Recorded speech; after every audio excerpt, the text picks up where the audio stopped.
Saudara harus tetap semangat ya. Jangan semangat kalau pembicaranya yang bening-bening di depan gitu. Oke. Saudara, apa yang saya ingin sampaikan hari ini sejujurnya terinspirasi karena saya nonton 2 film, saudara. Jadi kalau satu film 2 jam, berarti 2 film 4 jam. Saudara masih siap?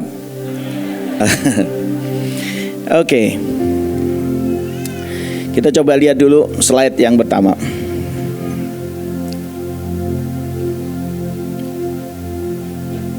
Ya. Saya kasih judul Migrasi. Tahu film apa yang saya tonton? Apa coba? Oh iya, pinter. Kalau yang jarang nonton pasti nggak tahu ya, karena ini sejujurnya film nggak terlalu populer sih ya. Iklannya juga nggak terlalu rame begitu. Itu saya nonton juga gara-gara anak saya begitu, saya nemenin dia. Migrasi, di situ ayatnya ada. Kita tahu bahwa kita sudah berpindah dari dalam maut ke dalam hidup, yaitu karena kita mengasihi saudara kita. Barang siapa tidak mengasihi, ia tetap di dalam maut ya. Jadi mulai hari ini kasihilah saudaramu yang di sebelah-sebelahmu itu. Nah, saudara, saya tadi sepanjang ibadah, sepanjang hamba Tuhan menyampaikan apa yang ada di hati Tuhan yang harus disampaikan kepada setiap kita, bicara tentang kabut Tuhan, itu sesuatu yang besar. Benar ya, benar ya. Dan saudara ada yang ngomong amin, amin, amin. Tapi sejujurnya saya gak terlalu yakin saudara mengerti apa yang sedang saudara hadapi hari-hari ini. Ya, saya berharap nanti saya gak tahu dikasih waktu sampai jam berapa Pak Joshua? Oh 30 menit, oke. Berarti saya harus cepat karena PPT-nya lumayan banyak. Kali ini saya lumayan banyak ya. Hari-hari ini Tuhan itu pengen mengerjakan sesuatu yang besar, saudara. Amin. Nanti kita akan lihat seberapa besar yang Tuhan itu ingin kerjakan dan seberapa besar yang semestinya kita sudah tangkap. Ya. Makanya saya mau meyakinkan saudara, kalau saudara tadi ngomong amin, amin, amin, saudara tahu bahwa Tuhan sedang menyediakan kabut. Itu besar loh saudara. Itu besar ya. Saya kemarin sempat ngobrol sama Pak Joshua, dan Pak Joshua ceritakan kita ini dari sejak Juli di gaspol sampai Desember. Saya ingat-ingat, benar juga ya. Itu kayak gak ada pedal remnya sama sekali saudara. 3 di depan, gas semua. Gas gitu. Ya. Saya pikir masuk di tahun 2024 siklusnya akan terulang nanti di bulan Juli sampai Desember. Ya, saya pikir. Ternyata ini baru bulan apa? Februari, ya kan? Bulan Februari aja saudara, itu sudah gasnya sudah nggak tahu mentok. Itu kalau apa bawahnya bisa dibolongin, mungkin gasnya tembus begitu ya.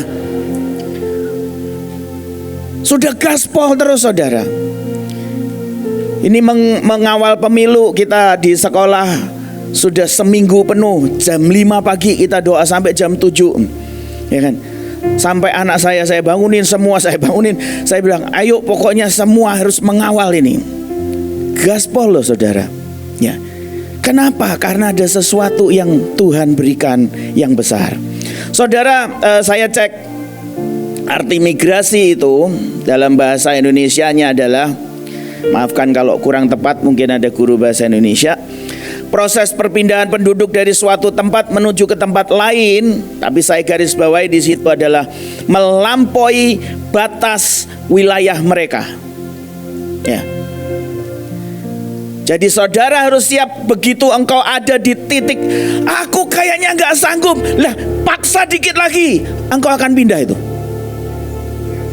Tapi kalau begitu engkau merasa mentok terus balik, mentok, balik, mentok, balik, engkau gak akan kemana-mana. Dan untuk migrasi ini memang diperlukan tekad, diperlukan keberanian ya. Kalau saudara sempat carilah filmnya, tontonlah di situ, itu cerita tentang sekeluarga bebek gitu ya. Dia ngomong, ya sudahlah, kita selamanya di sini, di empang ini udah indah banget begitu. Tapi sampai satu hari mereka nekat melakukan apa? Migrasi. Pindah tempat ke tempat yang baru yang mereka nggak pernah kunjungi sebelumnya dan mereka nggak pernah tahu, dan itu memang mereka harus melewati bahaya, ya. Mereka harus melewati, ada elang mau nyamber mereka lah, ada burung-burung yang jahat, ada hal-hal yang lain lagi. Mereka masuk ke daerah perkotaan yang mereka nggak ngerti apa itu. Tapi ada batas yang harus dilewati semuanya. Saya mau buat saudara sadar bahwa ini kita sedang dibawa migrasi sama Tuhan. Amin. Loh, aminnya sudah berkurang saudara. Apakah saya kurang bening dibanding pembicara yang tadi? Lanjut ya. Ada beberapa contoh dalam Alkitab, mungkin kita akan cepat aja begitu ya. Migrasi di dalam Alkitab itu contohnya ada dua, yaitu pada waktu peristiwa Musa membawa bangsa Israel keluar dari Mesir. Ada batas, yaitu apa? Laut Merah.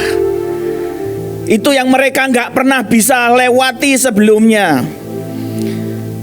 Tapi toh hari itu mereka berserah sama Tuhan, mereka berjalan dengan Tuhan, dan mereka lewati kok. Gitu. Ada peristiwa yang kedua, yaitu dengan kematian Tuhan Yesus sendiri. Dikatakan bahwa Dia yang sudah memindahkan kita dari gelap kepada terang. Itu proses migrasi saudara. Ya, itu proses migrasi.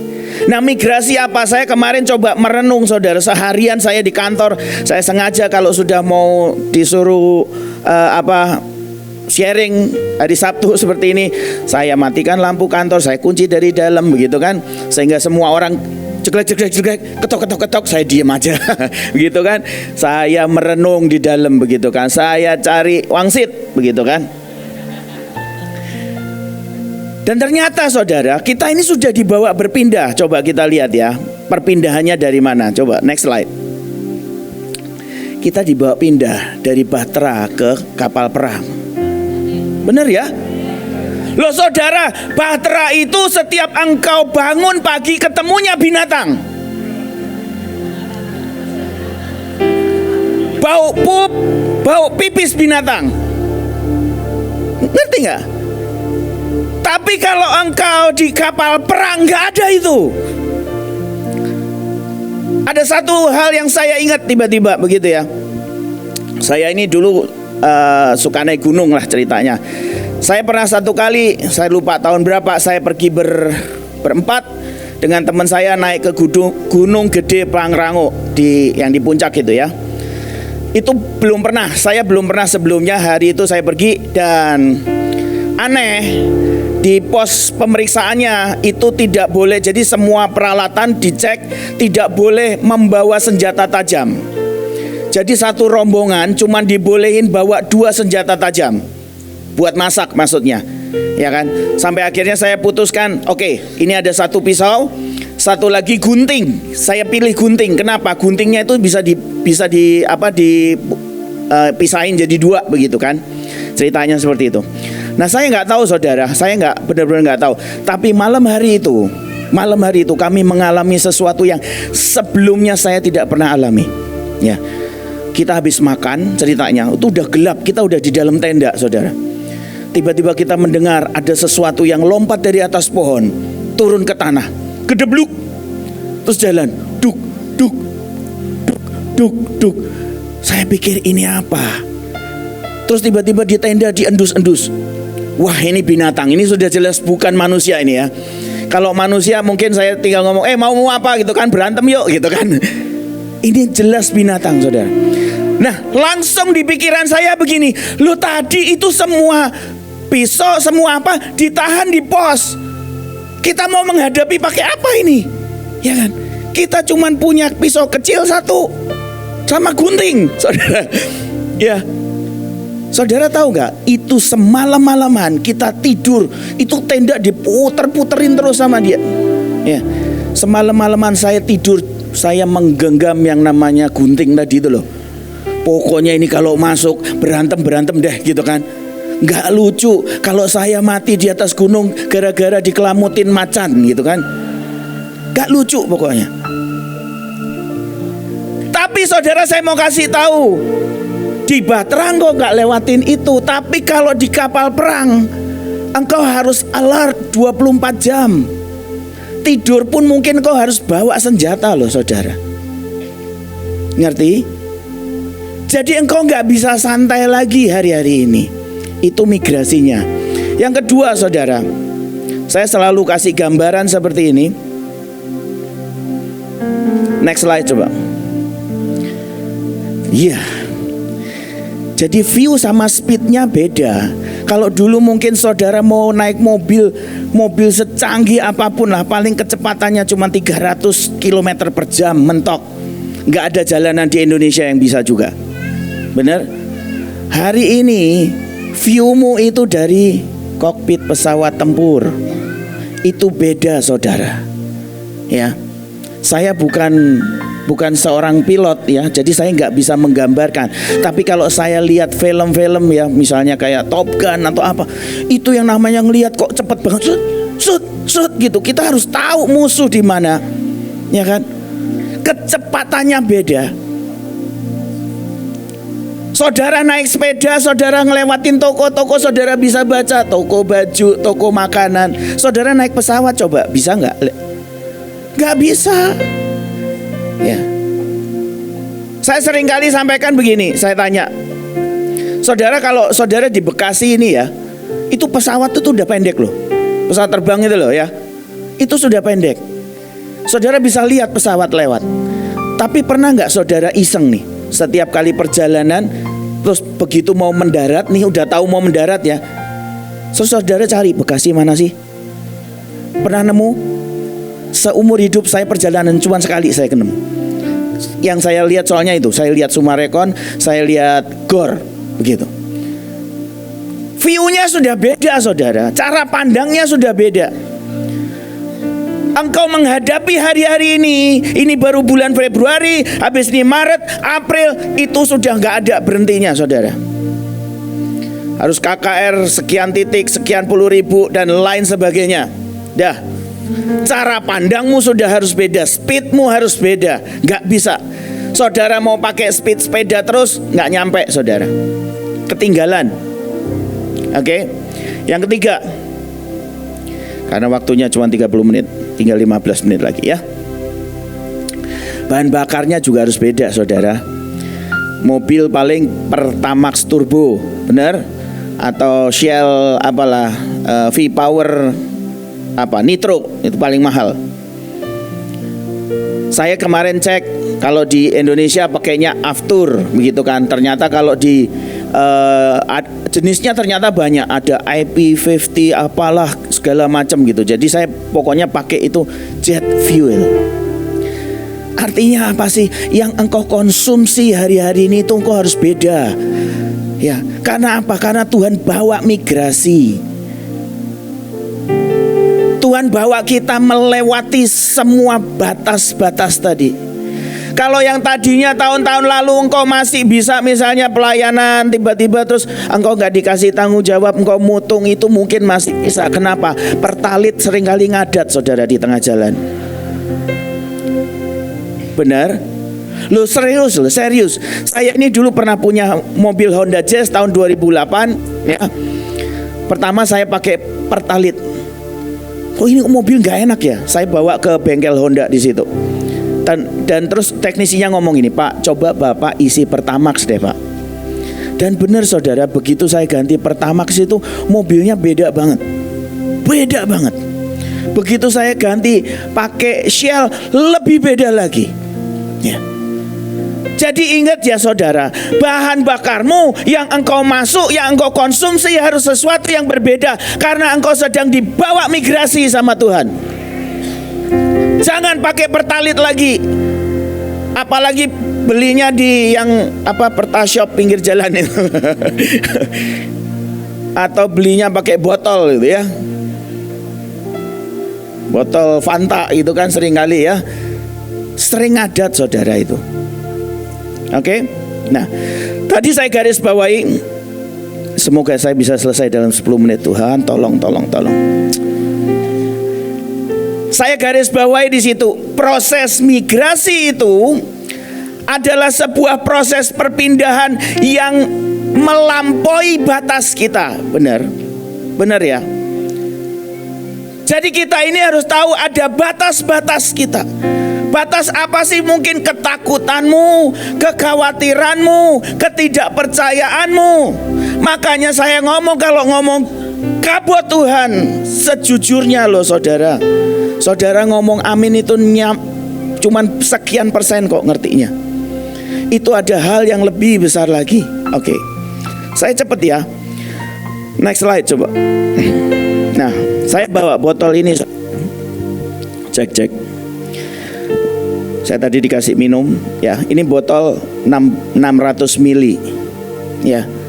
Kalau misalnya saya buka tutupnya, saya kasih isi air, mentok berapa? 600 mili. Artinya kalau kita mau mencapai 1 liter, kita harus melampaui batas. Jadi kalau saudara melewati hari-hari ini, tahun-tahun ini, saudara masih pakai kapasitasmu yang 600 mili, yang engkau terima cuma 600 mili. Caramu memandang kabut Tuhan 600 mili, engkau akan terima kabut Tuhan 600 mili. Padahal yang Tuhan mau berikan itu adalah samudra, saudara. Saudara sediakan galon, engkau mungkin merasa cukup besar dibanding dengan yang 600 mili. Tapi sejujurnya masih tidak cukup besar menampung apa yang Tuhan mau. Amin. Lanjut. Ini film yang menginspirasi saya hari ini adalah, yang kedua adalah Journey to Bethlehem. Ya, di situ dikatakan Lukas 1 ayat 26 sampai 38, nggak usah dibaca. Itu cerita tentang kelahiran Tuhan Yesus. Ya, kelahiran Tuhan Yesus ini dikatakan di situ dia akan jadi raja dan akan menyelamatkan seluruh dunia. Artinya ada sebuah rencana yang besar, benar? Tapi pada waktu itu diceritakan kepada Maria, dia cuma melihat bahwa iya, abis ini aku hamil, mengandung anak, selesai, begitu. Seringkali kita seperti itu loh saudara. Ada batas yang harus kita lampaui. Kenapa? Karena Tuhan mau kerjakan sesuatu yang besar. Kalau saudara disuruh berdoa buat pemilu, ini bukan cuma buat menentukan siapa presidennya, tapi ini menentukan destiny bangsa ini. Engkau salah pilih, destiny itu akan terseok-seok loh. Benar gak? Bisa gak kita melihat sesuatu yang lebih besar dari semuanya? Harus migrasi saudara, lampaui semua keterbatasanmu. Ini berita ini sesuatu yang besar, tapi yang ditangkap cuman sebatas kecil sama orang yang namanya Maria dan Yusuf hari itu. Ya, next slide coba. Ya, di situ ada 4 hal yang saya mau sampaikan. Ya, ada rema, ada di luar kewajaran, ada meletakkan mimpi yang kita pikir besar. Tadi yang saya bilang, ya, mungkin saudara bawa 1 galon, saudara sudah pikir besar. Ya. Oke, yang pertama coba. Next slide. Ya. Dibutuhkan rema saudara. Hari-hari ini untuk engkau bergerak bersama dengan Tuhan itu dibutuhkan rema. Hari itu Gabriel menjumpai Maria, ngomong sesuatu, menyampaikan sesuatu, dan sudah jelas hari itu reaksi pertamanya dia nggak percaya. Ya. Hari-hari ini dibutuhkan rema yang dari Tuhan. Hari-hari ini dibutuhkan kepekaan telingamu untuk menangkap yang dari Tuhan. Hari-hari ini dibutuhkan hatimu yang benar-benar bisa absorb hatinya Tuhan. Karena kalau enggak kita akan miss banyak hal. Harus ada yang dilampaui. Mungkin saudara berpikir, Pak, saya enggak bisa dengar suara Tuhan. Latih. Karena kalau enggak, engkau nanti akan hadapi sendiri. Engkau mau nanya siapa? Engkau harus belajar nangkep rema yang dari Tuhan itu. Karena itu yang akan membuat kita mengerti setiap rencananya. Saya akan cepat. Yang kedua, next slide. Ya, di luar kewajaran. Ya, wajarnya di situ kalau orang punya anak itu kan harus menikah dulu, benar ya? Menikah baru bisa punya anak. Tapi kalau kita mau bergerak sama Tuhan, Tuhan mau bawa kita migrasi kepada kabut yang sebenarnya. Seringkali itu di luar kewajaran cara berpikir kita kok. Apa yang gak mungkin bagi dunia itu mungkin bagi Tuhan. Ya kan? Di Hakim-Hakim juga dikatakan untuk memenangkan perang seharusnya kita hitung aja pasukan banyak pasti menang. Tapi hari itu cara perangnya Gideon berbeda. Karena dia menangkap yang dari Tuhan. Di luar kewajaran. Jadi hari-hari ini kalau engkau mendapat tugas yang di luar kewajaran, engkau tahu Tuhan sedang ingin bergerak dengan setiap kita. Amin. Amin. Yang selanjutnya saudara, next slide. Nah, meletakkan mimpi yang kita pikir besar. Saya baru tahu pada waktu saya nonton film itu. Jadi ceritanya di film itu, si Maria itu punya mimpi jadi seorang guru ternyata. Dan si Yusuf itu bermimpi menjadi seorang penemu. Pada waktu mau dinikahkan, pada waktu dia mendapat visi itu dari Gabriel, dia ngomong, dia nolak. Bukankah Bapak yang pengen aku jadi guru? Dia pikir jadi guru itu sudah top. Apa yang dia bisa capai itu sudah paling mulia. Itu yang sudah paling menyenangkan hati Tuhan. Padahal Tuhan punya rencana yang lebih besar. Dia harus mengandung seorang anak yang nantinya lahir, harus dinamai Yesus, yang akan jadi raja di atas segala raja, yang destininya menyelamatkan dunia. Seumpama dia menjadi guru, mungkin dia cuma punya anak yang nantinya paling mentok jadi kepala sekolah. Benar gak? Paling mentok lagi jadi menteri pendidikan gitu loh.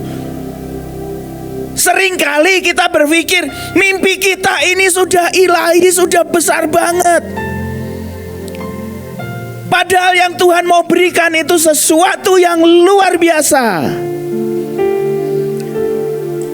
Saya sejujurnya saya nggak mau bayangin tahun ini mau dihadapin seperti apa. Saya akan jalanin hari demi hari, bulan demi bulan, begitu.